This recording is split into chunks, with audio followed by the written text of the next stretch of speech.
Good morning, everyone. My name's Jeff Brown. I'm here to talk about my decision to sell one of my rental properties. I bought my first house in 2008. A couple years later, I met my girlfriend. I was then laid off, moved in with her. That started my adventure into being a landlord. Several years later, I had the opportunity to buy another property, and that's the one I'll be talking about selling today. So first off, I want to start off by looking at my financials. So every month I go in and put in all my financial data into a Google Doc. This is 2021. I have 4 different categories. And on the next here, this is actually the breakout of the categories. So at the top, you can see all of my bank accounts. There are all my 15 bank accounts Glenn likes to make fun of. There are all my properties showcased in blue. Every month I look up what they value on Zillow. It's just an easy place for me to look. That's not me imposing any value on it. I know there's many people who don't like or don't think Zillow's accurate, but it's a place I can go to repeatedly and get the same numbers. I do have a HELOC that's on there, so I have the amount of the HELOC and then the amount we've borrowed against, and then actually a repair bill to my contractor is actually one of my bills. We have the investments, so I have my company 401k, I have my Roth IRA, traditional IRA, and at this point I didn't have any crypto, but now I have a little bit that goes in this category. And then all of my debts tracking there at the bottom, my car, my rental loan for my rentals, and then everything in gray is all the credit cards I have without a balance. So when I look at this, I see some problems. I have $36,000 in old repairs that I've been carrying. And then the rental loan that I had was another $8,000. And so every month when I looked at this was frustrating. And how can I get rid of this $44,000 in debt that I'm servicing and keep carrying? And my opportunity that I saw was one of my rental properties with a value of $77,000 when I took the value of the property and the mortgage, that I could sell that and at the end of the day make some money. So that's what I decided to do. Here's the house, 3014 Elizabeth. And on the right, you can see the image from the state website. I bought it in 2017 for $50,000. It's listed as a 3-bedroom, 1 bath. It's a standard Baltimore brick townhouse, no basement. It is an end of unit that I liked. I was able to get this. My accountant at the time knew an investor who was liquidating his entire portfolio. So he was moving into new construction. So he handed me a list of 15 properties that I looked at, and this is the one I selected. I did buy it with a tenant in the property, and she was in that property the entire time I owned it. So this was rented as Section 8. That tenant was Section 8. For those who don't know, that means she's a low-income individual, and the government has decided to subsidize her rent. So every month, the tenant would pay me some funds, and the government would actually pay me some funds. So you can see here on the Section 8 form, they only listed the property as a 2-bedroom, which was one of my continuous problems with the property. I kept arguing that it was a 3-bedroom, but Section 8 insisted that it was a 2. And you can see there from the state records with the blue rectangle, it says 3 bedrooms. I'm paying taxes on a 3-bedroom house. that I'm only getting rent for a 2. Contract amount, I was only allowed, Section 8 decides how much rent you're allowed to have. I was getting $9.94 a month, and according to Zillow, this should rent for $13.14. So roughly $400 less every month. When I look at fair market rent, according to HUD, a 2-bedroom should be getting $13.95. So even the 2-bedroom, I was less than optimized. And according to the state records, the 3-bedroom, I should be getting $1,800. So once again, I could never get this performing the way that it should. May I have the microphone, please? So, have you ever thought about during your tenure there of owning that property to maybe move on from her and find another tenant that would reflect the market value of the rent?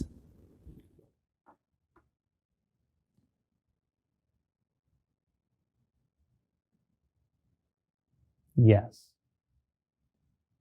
But you'll get back to me on that, right? Part of the problem, well, we will get to the biggest part of the problem. So along with those rules of Section 8, every year you have an inspection. So they tell you how much you can rent for. The money is pretty much guaranteed. It arrives the first of the month with no delay, but there are loops to jump through. And one of them is the annual inspection. They send an inspector out every year whose job is to make sure you're providing an adequate home for your tenant. The past year, the tenant decided she was done with me, damaged the property because they're low-income individuals. You can't go after them because they have no money. They often don't have a job. And you only have 30 days to do the repairs. And I ran up a $20,000 repair bill in 1 month that I had to get done or my subsidy stops. That was part of the problem. That things were going great and then suddenly they weren't. And I don't know what caused this action. While my contractor was working there for the month, she had nothing good to say about me and nothing from my side had changed. Which led to part of my decision of, if I have a problem tenant, this was 2021 during COVID when the courts were shut down. How do I get out of this? If she doesn't leave, I can't force her out. So I decided to put it on the market and sell it with a tenant. So I looked around the neighborhood. I found an agent who had 3 other properties in the neighborhood that she was selling. Figured that's as good as anything. She's already done the research in the neighborhood. Called her up, met her there. She was willing to work with me. We listed the property in 2021. Comps were just over $100,000, and I listed for $100,000. I got 3 offers. First offer was for $63,000. The second offer was for $104,000. I had to put 3% towards settlement, and I had to evict the tenant. In Baltimore City, that's a 60-day process. If you have to give them 60 days, and then you go to eviction court, which could be months. So it would be delaying this for months. Or the current tenant kept telling me the entire time I worked with her that one day she would buy the house from me. When I told her I was selling it, she said, I'm going to put in an offer. She had an agent. My agent was in touch with her agent. Never received an offer. Every week it was, we're working on it, we're working on it. Never happened. This was not going to solve any of my financial problems, so I decided not to go this route. Problems with evictions, 60-day notice, and once again, I wouldn't know what condition they left the property with on their way out the door. And I'm not working with someone here who has a steady job who I can then go after them in court for compensation. So in September, I posted the eviction on the door, gave them 60-day notice, notified Section 8 that I'd provide 60-day notice, and the clock started. This was once the courts were back open, so if eviction became necessary, that would be available to me. So here's what I walked into in November after I got the keys.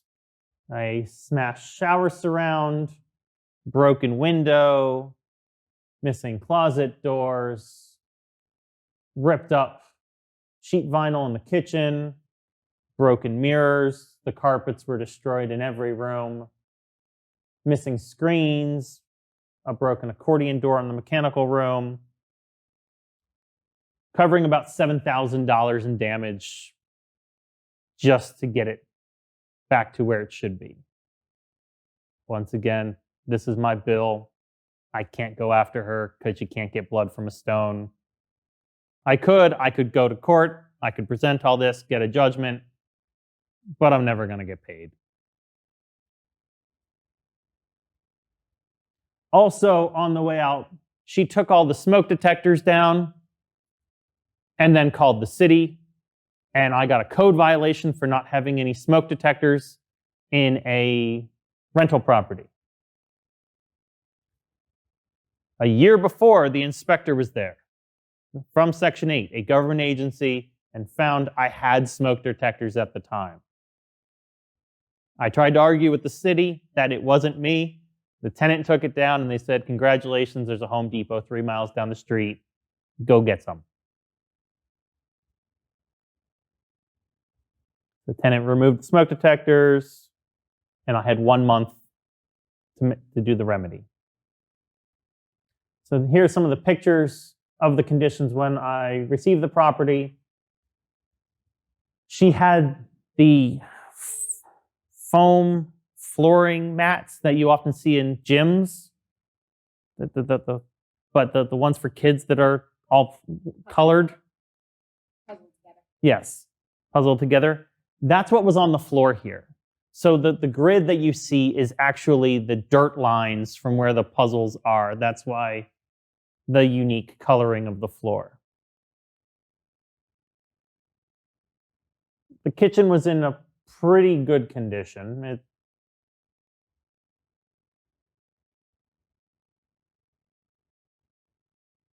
The little addition on the back behind the kitchen was okay. She tried to clean it up.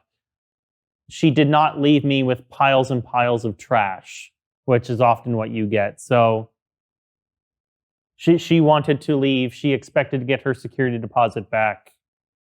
She didn't, but she did hand over the keys and left respectfully, and that's all I could have asked for on that day. Upstairs, notice the grid that she did have installed on the stairs before I bought the property. The bedrooms are just dirty. The bathroom that was a mess. In the bedrooms, you can see all the stained lines from all the furniture, missing closet doors. So this is the explanation from the 2 to 3 bedroom. They had blocked off, the previous owner had blocked off one of the doors to the bedroom and installed a door between 2 of the bedrooms so that it felt like one of the bedrooms was now a closet to another and not accessible to the hallway. So the first thing I did was rip off the drywall, and thankfully to discover I don't have to buy a door. It was buried in the wall. They just took off the knob and covered it with drywall. So that solved my 2 to 3 bedroom problem right there. I then, Justin, you'll love this, signed up for a Chase credit card with a $60,000 bonus. I needed to spend $15,000 on repairs. This was going to be easy. Got with my contractor, quote for repairs to just clean it up for sale was $17,000. And so skip forward 3 months. Here's what we look at post-renovation. These are the pictures from my agent. This was in December. In December in Baltimore, it snowed once. The one day our photographer was going out. The good news is that means the yard does not look like a mud pit. It looks like a nice winter scene. So it actually helps the pictures that it snowed the one day. The next day, all the snow had melted. So we have the front. We really didn't do much of the front of the house. So this is the front door. So we repainted the whole house, carpet. We replaced all the vents, thermostat. If you remember that mesh on the stairs, that's now gone. And I went through and spent 3 days redoing every outlet just to clean it up. This is the kitchen. We got a new door off to the left that she just had a piece of fabric in front of. All brand new used appliances, but they all worked. Ceiling fan, once again, outlets, vents, and luxury vinyl tile. The addition, I found a wood salvage yard down by the stadium. I went in and was able to purchase a piece of wood for the mantle that came from a 200-year-old Baltimore row home. So now it's the mantle in this house. We did fix the window, new carpet, new paint.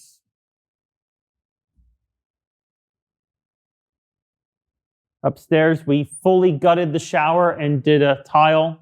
That tile is actually the same as the backsplash in the kitchen. New medicine cabinet, new lights, new vanity.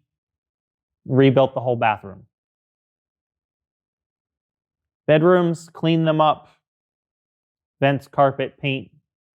These were the broken mirrored doors that we just replaced with wood doors.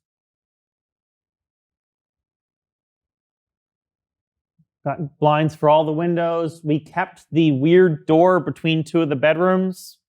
I didn't see the reason to spend the money to rip it out, and maybe you put a dresser in front of it and it doesn't become an issue. Maybe the next user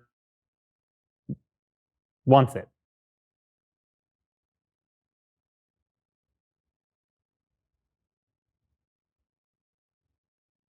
And then in the backyard, there was actually a fence along the alley that you couldn't use the parking pad because the opening in the fence was too small to drive through. So I bought some chain, tied it to my SUV, wrapped around the fence, and just took off. And thankfully, the fence came with me. So that was good. I built a new wooden fence at the top of the retaining wall. That retaining wall was there. Those kickers were there. I did not touch it. And once again, the snow makes it look like a wonderful winter scene. So here's the listing. This is the location in Lakeland in South Baltimore. So we started showing on December 1st. We had 31 showings. We started on Wednesday and stopped showing that Sunday. So when people say it was a hot housing market, yeah. So I ended up with 5 offers. First offer was $123,000 cash. So I would buy the ground rent and I would close by January 21st. The second offer was $125,000. This was an FHA loan. So all the FHA rules and inspections would apply. They wanted me to buy a $640 home warranty that I would provide to them, and closings in February. Third offer is $130,000 FHA again, with all the rules and stipulations. They wanted 3% seller help, closing in February. Fourth offer was $8,000 hard money, no inspection. I did list the property as is on the listing. And they wanted to close in February. And then the last offer was $127,000 FHA, 5% seller help, closing in February. So this is the point where I get some audience participation. Which offer should I go with? So Baltimore has an arcane system where my wife is actually the expert in Baltimore City on ground rents. So I would go to her if she was here. It stopped about 1997. I think they outlawed it. But until then, you could put a stipulation on the deed that said, I own, you owe this person this money every year in perpetuity. And it's usually like $50 a year in perpetuity. You do not find the ground that you literally find of the ground. Okay. And you're having to pay the ground rent. The person still owns the ground. So And then there's I can't think of the legal name for it. I know it, but I can't think of it now. When you own your house, there's a two-word legal term. This is in fee. That means you own property in fee. And fee simple. yeah, fee simple. And that's not. There is a situation where, yes, you don't own the ground. In Baltimore City, legally, I owned the ground and the house, but I had to pay $50 a year to some guy because his grandparents had put this on the deed at some point 100 years ago. And there's families in Baltimore who just own thousands of these, and that's it. It costs thousands of dollars to redeem it. It's almost never worth it. Is that when it says seller buys ground rent? I would have to pay thousands of dollars to that guy and to make it disappear because some people just want the simplicity. Now, my wife, knowing what she knows, she knew the owner of my ground rent had died. It was actually caught up in legal problems. So in addition to the whole process of that, there was questions about the estate and we didn't even know who to send the check to. So I had a vote for one. Any other votes?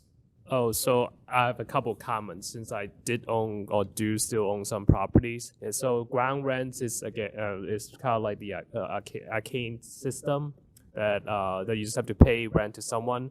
When I sold my property a little while ago, I did run into an issue where we couldn't find the original owner of the ground rent. And so what happens is that the title company would hold it in like an escrow for I don't know legally how long, but then basically it clears my problems of like finding the person. The title company would handle it.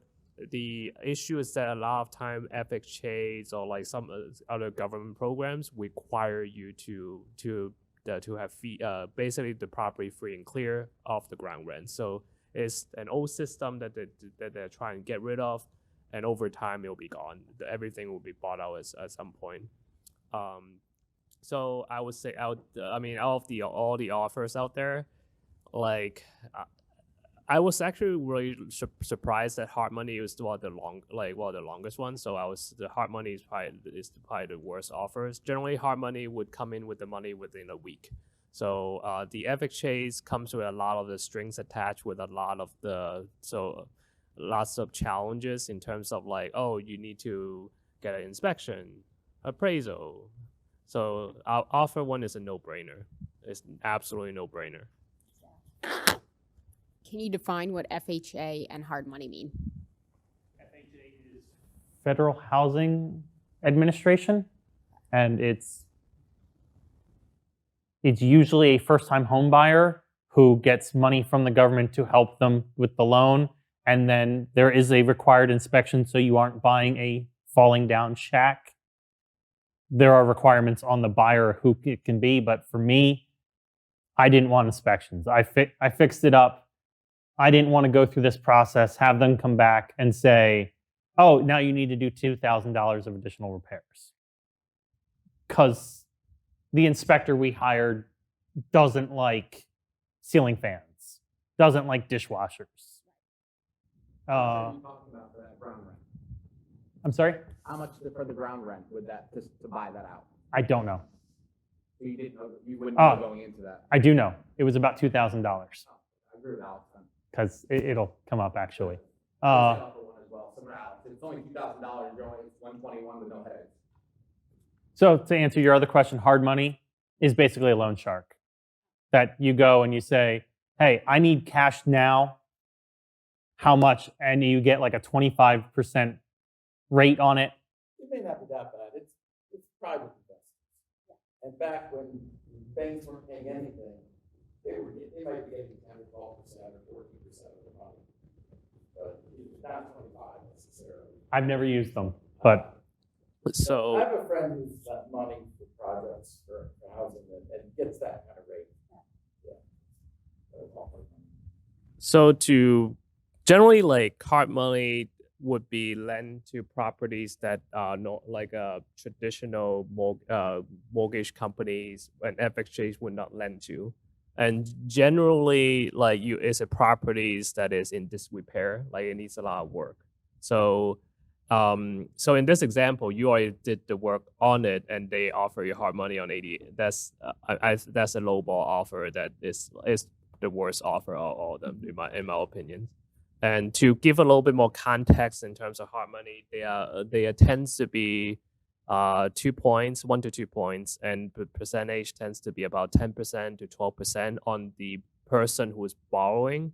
With the intention of quick turnaround. So you think about all the rehab shows like HGTV, the rehab shows, like they talk about all those number of the repair, but then they don't talk about the hard money cost. Assuming it's almost like all the rehabbers have all the money in the world to finance 10 projects at a time in the millions of dollars, right? So that's where the hard money came into play. so as several of you said, yes, I picked offer one. So I did counter, and this is actually how I know how much the ground rent was, because I countered back. We found out it would be about $2,500. So I countered back that I would give them $1,000 credit towards the ground rent. I didn't want to handle it. I didn't want to go through the time. We didn't want to play with the amount of the property. Plus, agents love credits because it doesn't affect their commission. So we said, here's $1,000. I don't care if you redeem the ground rent. I don't care if you buy a new refrigerator or go out to dinner. Here you go. And that was accepted. So with the final renovation, we ended up with $22,000, almost $23,000 with additional backsplash, stove hookup, multiple doors. And I needed $15,000 for my credit card offer, so yay, I got it. Closing date was in 14 days. That was the amazing thing of that offer. I didn't have to wait months. 14 days later, we were at the table. You find out a little bit history of the buyer. Like, I mean, it's rare to have that much cash available, and also to buy. Is he or she buying there to live there or to rent? Don't know, don't care. They walked in. It was an elderly couple. One of them was in a assisted wheelchair and needed help raising their arm to sign the paper. There's no steps at the front of the house, but there is at the back down to the parking pad. I don't know if they were investors. I don't know if they worked out some deal. The rules say I can't discriminate. I don't know. I don't know if they were buying it for their kid. I don't know. So contract amount was $123,000. I paid about $600 in taxes, $11,000 in settlement. I had to settle the water bill for $62. Ground rent prorated was $37, and I received a check for $80,000. So here's the payouts. I bought it for $50,000, so I still had $31,000 on the mortgage. And at the top, you'll see the $80,000 check I had. And these are all the things I had to pay back. So the personal loan,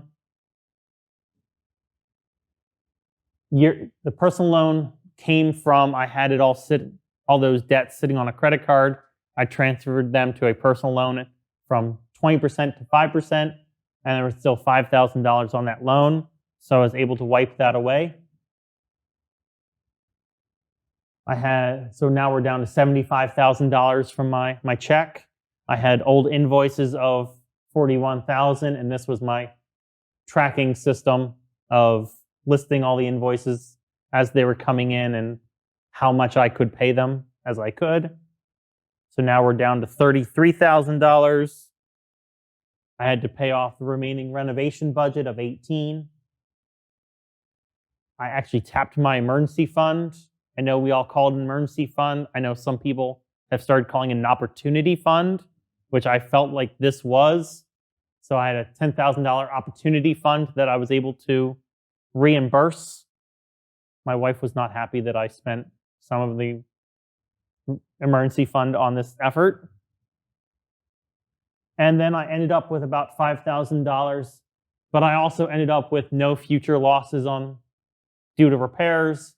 I was able to pay off the personal loan, and I was able to pay off those invoices sitting out there. What about taxes? There were taxes involved in the Income taxes. Yes, there were taxes involved in the purchase. I have figured there's about $5,000 in taxes I still owe. So I'm sitting on $5,000 for when the tax man comes. The issue is, you saw I settled on January 21st. So I won't truly know for a year. Yeah, but if you don't pay that money in a quarterly, unless you're having a lot more withheld from your W-2, if you end up with too large of a bill at the end there, you can get some penalties and interest too for underpaying your taxes. Thank you. I've spoken with my financial advisor and my accountant, and they've both told me with this amount, we don't need to worry. We've got 340 days to work on that. So I actually put this presentation together almost 2 months ago. Alex had a bunch of other speakers lined up, and I waited my turn. So some of these future things have changed a little bit. I've decided to sell my original home, my other rental property, and giving him notice. He should have left the beginning of March. That kind of gives it away. He finally left in April. I don't know how. Somehow Section 8 allowed him to stay for another month. I was paid for the end of the month by Section 8. I was not paid by him. But today, the end of April, he is now gone also. I currently owe $92,000 on this property. The estimate at the time was $122,000. It is a 2-bedroom, 1-bath house. This is actually located near Johns Hopkins University in Waverly area of Baltimore City. So this has changed. I now only owe $91,000, and estimates have gone up to about $136,000. So I did update this in the last week. So these are new numbers. So we're estimating a $40,000 renovation to get that up to selling condition. I want to turn it into 3 beds, 2 baths, renovate the kitchen, and comps are sitting about $180,000 for that. So potential profit about $40,000. In order to make it a 3-bed 2-bath, I would have to get permits, which would take months and a whole lot more than $40,000 since a stud these days is going to almost $5. So we've abandoned that idea. We're still going to add a half bath in the basement, but comps are closer to 150 now that I reduced the bedroom. And we're looking closer to a break-even situation than a $40,000 profit. My goal is to have the property sold by July 4th and that's in my mind the optimum buying season and selling season. After that, parents start thinking about school and they want to have their kids in school by July 4th. So that's what we're aiming for. And that's where we sit. In 6 months, when I finally get rid of this other one, I'll come back and tell you how that goes. Any additional questions? I see Justin's got like 40 of them listed. I just want to finish the thought up about the taxes. So you were depreciating the house as you went along, that first house. How long did you own it for? I guess it's 17. 17 years? No, 2017. Oh, 2017. So 21, that's 4 years. 4 years. Okay, so you had not depreciated very much then. Okay, because you have to do what's called recapture of that depreciation, right? So that adds to your tax bill. Okay, but you talk to your accountants and they don't think your tax bill's gonna be all that high for the sale of that house. Okay, sounds good. In comparison, we've done our taxes this year, and while we're waiting actually for a few more documents, we should be getting money back from the state and the feds. So if we project that to next year, if everything else is equal, we would get money back and then owe some here. Right. So hopefully, You have some reserve. also with the expenses of the second renovation, those will all be able to be deducted, along with the deductions for the first renovation that occurred in 2021 that did not occur in 2020.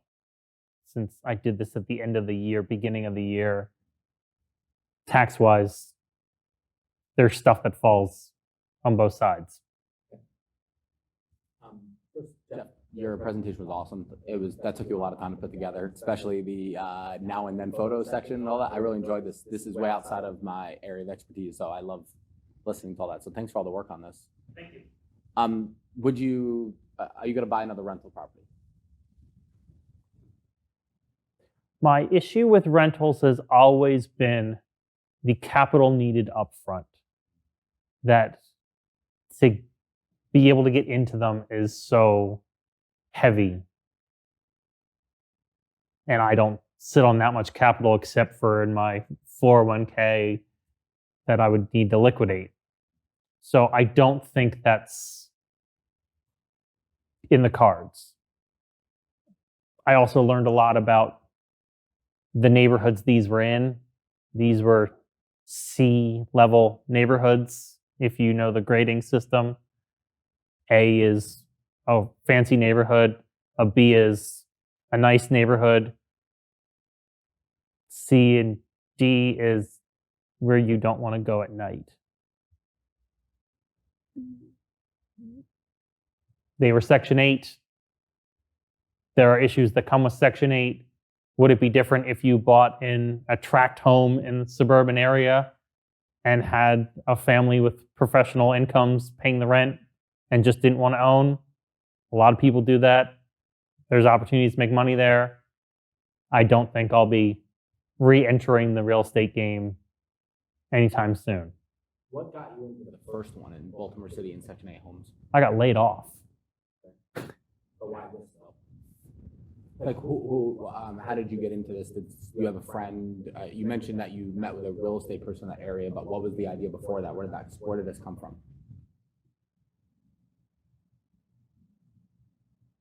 Maybe I misunderstood the question. Can you just restate your question? Sure. So When did you have your first idea that you wanted to own a rental home, Section 8 home in Baltimore? Did you hear from a friend? Did you do any kind of research for how did this come as I'm going to do this? Okay, so my answer is the same. Okay.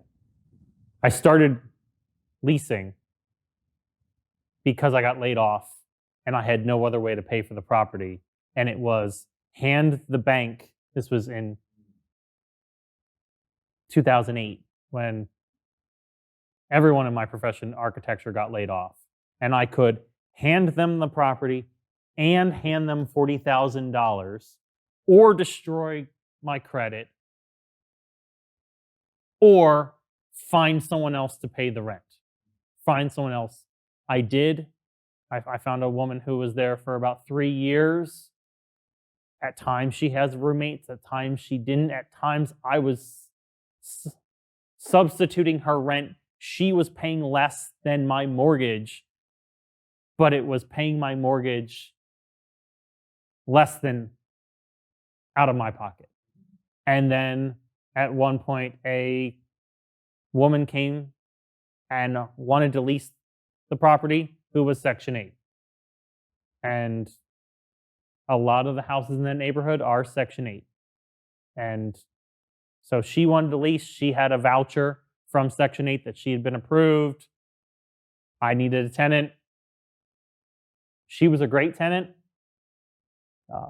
We can talk about her situation later on. She eventually moved on. This tenant moved in, and he was also Section 8, had a voucher, guaranteed money. Great. So that's my first property, not the one I spoke about today. And you own how many still right now besides The one you live in? I only ever had 2 rental properties, so today I have 1 that's being renovated. and that You're hoping, that's the one you just talked about that you're hoping to sell. Yep, And then you're hoping no more. Yep. For now. for now. Okay. I got a few more. So Justin and I always go back and forth about real estate properties. And I think some similar problems that you had here. But one of the things that we don't know well, and we're not subject matter experts on, are anything to do with renovations. Do you have a contractor vetting process? Like, how do you know to trust what you're hearing? So my background, I am actually a licensed architect in Maryland. I have an architecture degree. I've been in the construction world for more than 15 years. When I was laid off and had to leave my house, I went back to school and got a second degree in construction management. And I now work professionally as a construction manager. So I have an idea. I've also always been handy and always done a lot around the house. My contractor is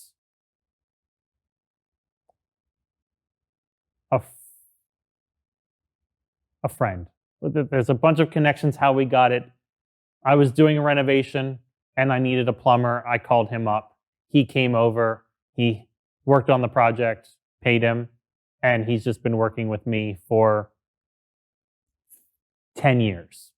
My house, rental properties, renovations I've done. Part of my problem that I got into with the delayed invoices is he's really good at getting work done. He's not really good at invoicing. So there were many times I would keep calling and saying, how much do I owe you? How much do I owe you? And he, knowing that I didn't exactly have a ton of money at the time, I'm in different situations now, didn't want to disappoint me and didn't know he could get paid, so just wouldn't send me an invoice. So I didn't know. So I couldn't put all the right numbers on my sheet to realize that I had issues because I was either looking at some number he gave me that was false of being too low or just a question mark. He does good work, but how he's a friend. So no, I don't have a contractor vetting process. Okay. And how much for that one property do you think you saved in repairs that you did yourself? Like what, even if it's just a percentage, like how much of the work did you kind of do on your own? So I grabbed my wife's cousin, and we went down there and worked for 5 days. at the end over Christmas break. And we did all the detail. We changed out every outlet and cover, all the vents, towel bars, a lot of detailed finish work, blinds, ceiling fan. Not the big construction, but just the finish.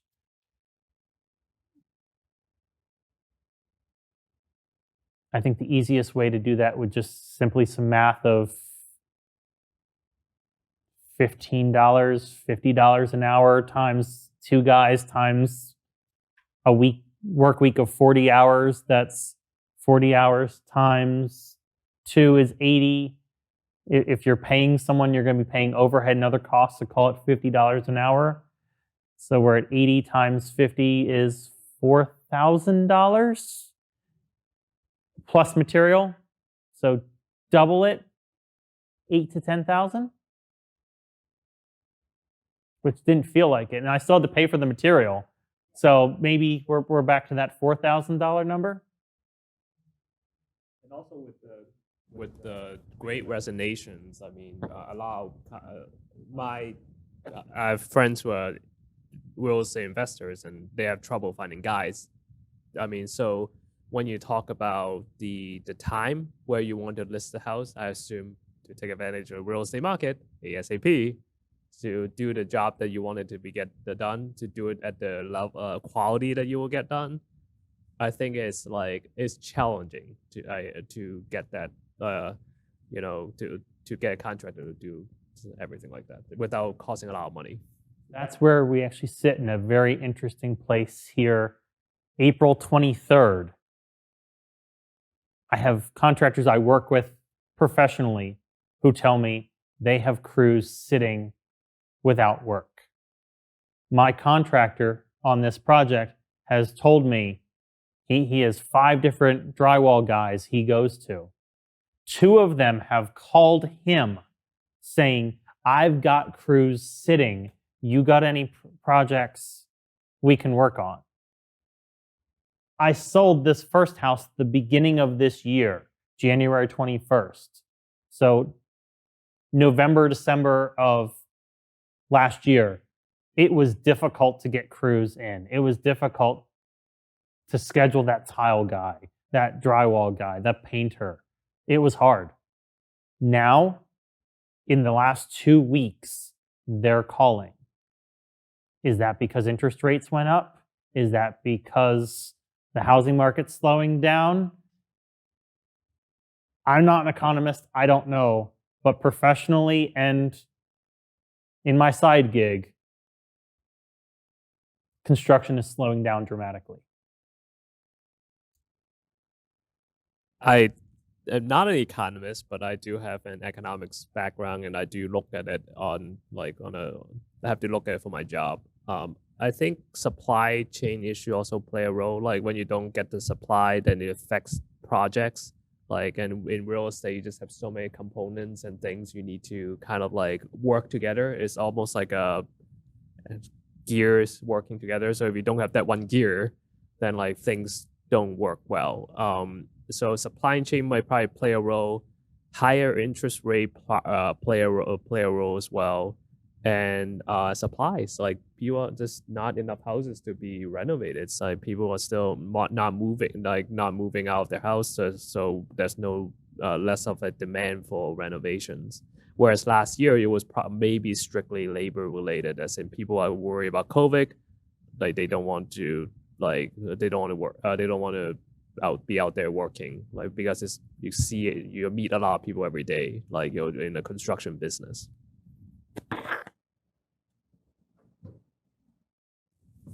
So, Jeff, moving forward here, when you think about your overall, FI plan for you and your wife, is for both of you guys mostly focused on your investment side of things now, and are you both on a path to more or less trying to reach an FI number urgently? And what's next for all this, for all the bigger picture instead of just this one piece? So we are my understanding, the more typical couple, unlike where both of you are here. I'm interested. I've been coming to these for a while. I listen to way too many podcasts. she doesn't want me to talk about the podcast. She doesn't want me to talk about these things. We do have a financial advisor where we sit down once a month with him for an hour on Zoom and go over our things, our numbers. And I think that's been a wonderful opportunity to have that discussion and have someone else in the room guide us. Yes, my understanding is that's the more typical. There's one person who's interested in financial independence and one person who's not. So how are you navigating that? Are you super aggressive in general around making, maxing out stuff and super saver, and she maybe is less on that band, and then you guys have this kind of middle ground together? Like how do you balance that? She's not irresponsible, but she's responsible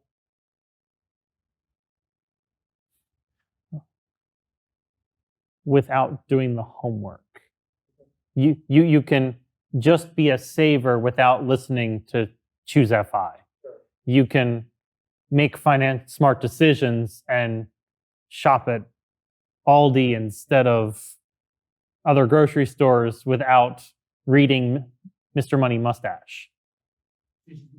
Necessarily is not bought into the I'm gonna retire and or reach financial independence early, but she has savings natures, and that she's got an instinct around savings. And we're not aiming towards retirement early. Sure. I think we might say 60, which would be early, but not 35. But we are looking towards having our money in order. Yeah. And that's really awesome that you guys both decided, I don't know who brought that up, to be able to have a middle person to come in, to be able to be a third wheel in the conversation, and to be able to have these talks once a month. Very few people are willing to do that. So whoever's idea, I think that's awesome. I'm going to take a look at it. Yeah. There's also not a lot of people in the Choose FI community that will invest in having an extra third person to be able to come in and do that. And I think for your situation, it sounds like it's really unique and awesome. When we did that, it was actually after I started coming to these, and I did speak to Dan about being that third person. And Dan is a retired financial advisor, for those who don't know. And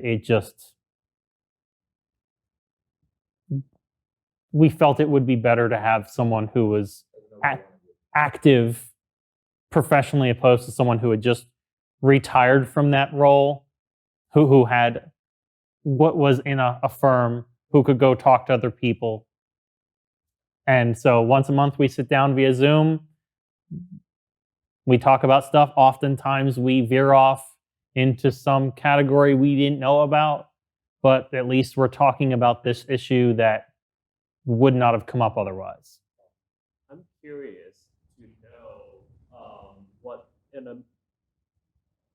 I advise family members and friends and on a personal basis. I'm curious to find out what kind of question for the frequency that you guys meet. What kind of questions? How long are what's the structure? How long is the call? And what kind of questions do you get discussed in that kind of setting? It's an hour once a month. Our advisors in Texas, we're here in Maryland. So as far as a structure, we've said, hey, we've got this thing coming on. I'll send him a text message or an email a couple days ahead of time.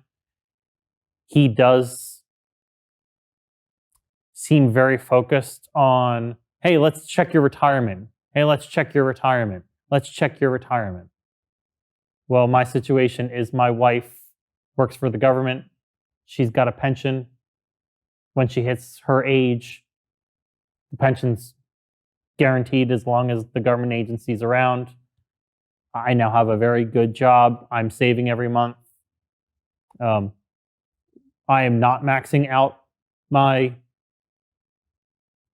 401k. I am maxing out my IRA because we chose, on our current situation, I don't need to dump that much money into a future savings account. We would prefer to have a few more dollars to spend now, but I am saving enough that when we run our numbers, when we hit 55 and I can do the rule of 55 or 60, there's a pile of money there plus her pension that we're in a good place. We are in a good place. We own our home. We own our cars outright. We had some situations, our credit cards are now gone. The only debt we have is our HELOC, which we use to make major repairs to our house. So, as far as a financial advisor, I have questioned whether it's worth $100 a month to pay this guy to do couples counseling. But at the same time, if it prevents a problem, if it creates an opportunity for us to sit down in an organized way to talk about our money, which could be uncomfortable otherwise, it seems like a great investment. Yes. Thank you.